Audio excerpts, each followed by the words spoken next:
2024 চলে এসেছে আর আপনি ভাবছেন 2023 সফল হতে পারলাম না, 2024 সফল হব। তাহলে বলি, আপনি 2024 সফল হতে পারবেন না, কারণ আপনি 2021, 2022, 2023 যে ভুলগুলি করেছেন সেগুলি 2024 করলে আপনি সফলতার ধারে কাছেও যেতে পারবেন না। 2024 সফল হতে চাইলে সেই ভুলগুলি আপনাকে প্রথমে জানতে হবে। আর আজকের ভিডিওতে সেই 6টি ভুলের কথাই বলবো যেগুলো আপনি এতদিন করে এসেছেন বা করছেন। আর আমি গ্যারেন্টি দিতে পারি 2024 এই ভুলগুলি না করলে আপনাকে সফল হওয়া থেকে কেউ আটকাতে পারবে না। আকাশ উড়বার জন্য আপনাকে একটি জায়গায় এক্ষুনি ছাড়তে হবে। এই পৃথিবীতে থাকা সব থেকে ডেঞ্জারাস জায়গা, যেখানে আপনি অনেক বছর ধরে আছেন। আর এই জায়গা আমাদের দিমাগে জং লাগিয়ে দিয়েছে এবং এই জায়গা আমাদের লিটল ভাষায় বললে অকাজও বানিয়ে দিয়েছে। যদি আপনি আকাশে বাজপাখির মতো উড়তে চান, বাকি 99% লোকের থেকে আলাদা কিছু করতে চান, তো আপনাকে এই জায়গায় এক্ষুনি ছাড়তে হবে। আর সেটা হলো আপনার কমফোর্ট জোন। আমাদের সবারই নিজস্ব একটা কমফোর্ট জোন আছে, আর আমরা সবাই আমাদের কমফোর্ট জোনে থাকতে বেশি পছন্দ করি, কারণ আমরা যখন কমফোর্ট জোন থেকে বাইরে যেতে চাই সেটা আমাদের জন্য কঠিন হয়ে যায়। কমফোর্ট জোনের বাইরে এলে যেমন রিস্ক প্রবলেম আসে, তেমন রিস্ক প্রবলেমে একটা নতুন সুযোগ তৈরি করে দেয়। আর এই কমফোর্ট জোন থেকে সহজেই বাইরে আসা যায় না। তাই পুরনো কোনো কাজ করো নতুন ভাবে। প্রতিদিন যে রাস্তা দিয়ে কলেজে বা অফিসে যান, সেই রাস্তা ছেড়ে একদিন নতুন একটা রাস্তা দিয়ে অফিসে যান।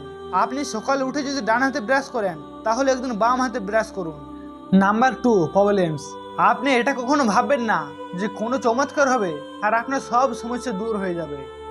আপনার লাইফে যতই সমস্যা আছে, হতে পারে টাকা পয়সার সমস্যা, হেলথের সমস্যা বা যে কোনো ধরনের সমস্যা, সেটা আপনাকে সলভ করতে হবে।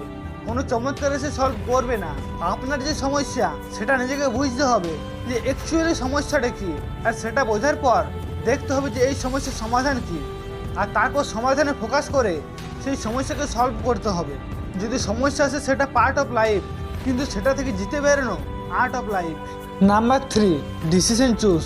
আপনি আপনার ডিসিশন নিজে চুজ করুন, কারণ বাকি 95% লোকের ডিসিশন তো অন্যরা চুজ করে। আর তার 40 বছর বয়স এসে ভাবে আমি কেন তখন নিজের ডিসিশন নিজে নিইনি। আর যদি আমি নিজের ডিসিশন নিজে নিতাম, তাহলে হয়তো আজ আমি অন্য জায়গায় থাকতাম।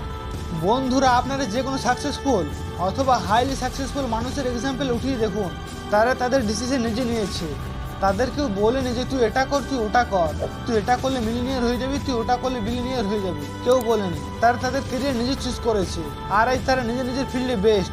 চলো মানলাম আপনি আপনার ট্যালেন্ট জানেন না, আপনার ইন্টারেস্ট জানেন না, তো এটা কোনো বড় ব্যাপার নয়। অর্ধেকের থেকেও বেশি লোক আছে যারা জানেই না যে তারা জীবনে কী করতে চায়। তো এমন সিচুয়েশনে আলাদা আলাদা কাজ করে দেখুন, আর এটা দেখুন আপনার কোন কাজে বেশি মজা আসছে।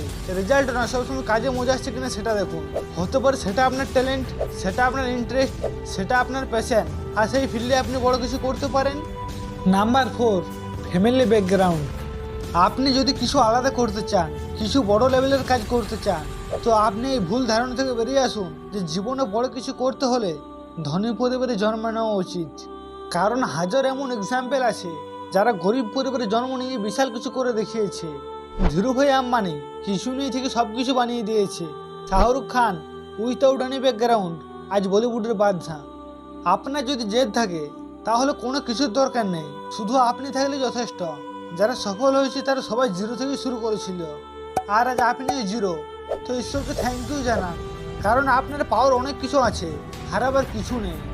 নাম্বার 5, টাকা জমানো। আজব লাগলো তাই না যে টাকা জমানো আমার ভুল কাজ? তবে বলবো হ্যাঁ, অবশ্যই হ্যাঁ। কারণ আজকে যদি আপনি 1000 টাকা জমান, তাহলে 1 বছর পর তার ভ্যালু হবে প্রায় 950 টাকা। তাহলে আপনার মনে নিশ্চয়ই প্রশ্ন আসতে পারে যে তাহলে টাকাকে কী করা উচিত? আপনার টাকাকে ইনভেস্ট করুন বিভিন্ন অ্যাসেট কেনার জন্য। শেয়ার মার্কেট বা মিউচুয়াল ফান্ডস ইত্যাদিতে ইনভেস্ট করুন। ওয়ারেন বাফেট ইনভেস্ট করে পৃথিবীর 5 নম্বর ধনী ব্যক্তি হয়েছে। আর সবশেষে বলবো টাইম বেস্ট। দুনিয়ার সব থেকে দামি ঘড়ি সময়ের থেকে দামি হতে পারে না। কোনো মানুষের সব থেকে সেট মোমেন্ট কোনটি জানেন?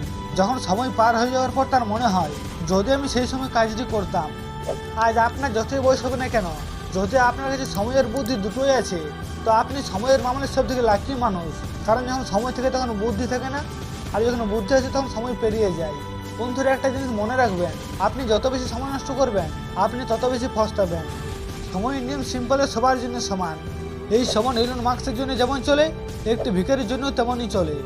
এই সময় অতীতে যেমন চলেছে, বর্তমানে তেমনই চলছে, আর ভবিষ্যতে তেমনই চলবে। সময়কে আপনি থামাতে পারবেন না, কিন্তু সময়কে আপনি ফালতু কাজে না লাগিয়ে ভালো কাজে লাগাতে পারেন। আপনার এটা শুনে থাকবেন, time is equal to money. আমি এটা মানি না, টাইম ইজ গ্রেটার দেন মানি। কারণ খরচ করে 1 টাকা ফিরে এলেও খরচ করে 1 সেকেন্ড আর কোনোদিন ফিরে আসবে না। আর এইসব পয়েন্টকে আরেকবার সামারাইজ করে নিন। নাম্বার 1, কমফোর্ট জোনে থাকবেন না। নাম্বার 2, প্রবলেম থেকে দূরে পালাবেন না। নাম্বার 3, নিজের ক্যারিয়ারের ডিসিশন অন্যকে নিতে দিবেন না। নাম্বার 4, যে ফ্যামিলি ব্যাকগ্রাউন্ড ছাড়া বড় কিছু সম্ভব নয়। নাম্বার 5, টাকা কেনা জমি ইনভেস্ট করুন। নাম্বার 6, টাইম ওয়েস্ট করবেন না। তাই 1 ঘন্টা নয়, 1 মিনিট নয়, 1 সেকেন্ড ভেবে বুঝে খরচ করুন। কারণ সময় অনেক কম আর কাজ অনেক বেশি। আপনি হয়তো সময়ের গুরুত্ব বুঝে গেছেন, তাই 20% সময় দিয়ে 80% কাজ করার মন্ত্র আপনি যদি জানতে চান তো এই ভিডিওটি দেখতে পারেন। আজকের ভিডিও এই পর্যন্তই, দেখা হচ্ছে পরের ভিডিওতে।